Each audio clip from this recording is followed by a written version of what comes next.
My shameless father is marrying the woman he started dating 2 weeks after my mother's death.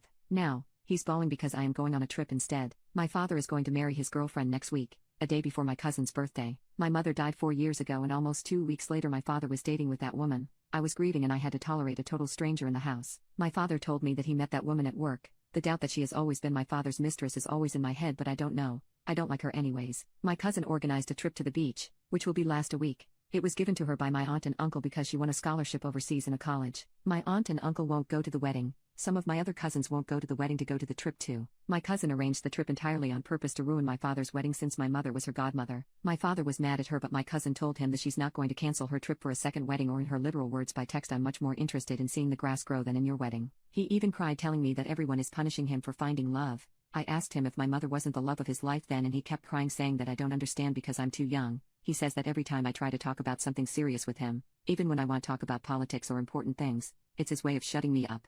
And he just finally found love. His words: he said his girlfriend is the real love of his life. Good for him, I guess. My mother always said he was the love of her life until the last day, and because of his words my mother was never the love of his life. I feel sad to think about how my mother would feel if she hear my father say that he finally found real love, when in my mother's eyes and words he was her soulmate. Can you really find the love of your life in 2 weeks? I understand that grief is different for everyone, but who grieves spending Christmas with your new girlfriend and not with your daughter who lost her mother? He neglected me since that. Even if I was a teen, everything was always about how he feels and wants. I told him that I will go on the trip and I don't want to attend his wedding, and he kept crying. My paternal grandmother called me to pray and tell me that I am being unfair to my father who just found love again, but I just don't want to go, neither be near to him. I stopped being close to my dad long time ago. That my perception of what a father figure is has been almost totally erased from my mind. I decided to talk to him again and ask if he cheated on my mother. I got really anxious and just needed to know the truth because it was something that made me feel really nervous. After insist and hearing him cry, he confessed to me that he had been talking and going to places with her for a while my mother was still alive, and even before she got sick. When my mother died, his girlfriend,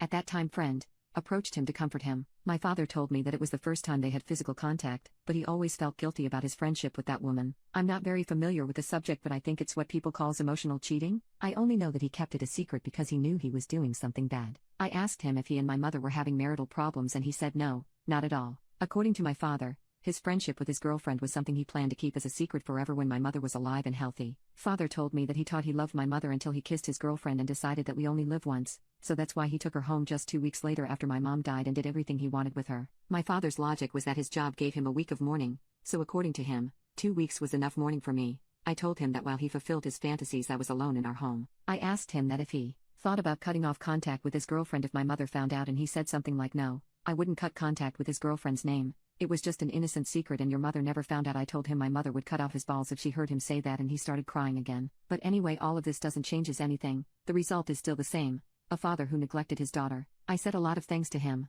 I've been going to the psychologist for years, so I know how to manage my feelings, but at that moment I told him everything I've been keeping to myself, and he cried again. Isn't that weird? Cry when you're the one who screwed up? I only feel bad for my mother and myself. For now, I warned him that I am going to rent the house to make money and cut off contact with him when he leaves the house with his girlfriend. He didn't complain about that because at least he always agreed that the house is mine. I'm not going to leave him homeless or anything like that. I'm not going to his wedding. I'm not going to invite him to my wedding in the future. I don't care if my future kids doesn't have a grandparent or anything like that. I think years ago I lost both parents, but luckily I have my family.